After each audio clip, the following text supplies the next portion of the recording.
অহংকারীর জায়গা আমি আল্লাহর দরজায় হবে না। এই জন্য টাকার অহংকার করা যাবে না, ক্ষমতার অহংকার করা যাবে না, সম্পদের অহংকার করা যাবে না, জনপ্রিয়তার অহংকার করা যাবে না, এলেমের অহংকার করা যাবে না, ধনের অহংকার করা যাবে না, সন্তানের অহংকার করা যাবে না, জাগা জমির অহংকার করা যাবে না।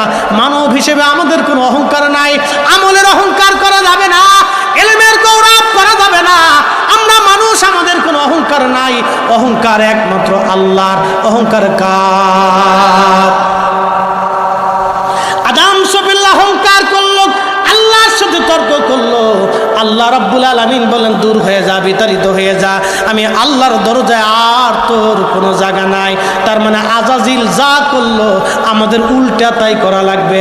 আজাজিল অহংকার করলো, সেজদা দিল না, আমাদেরকে সেজদা দেওয়া লাগবে আর আল্লাহর দরবারে মাপ চাইতে হবে।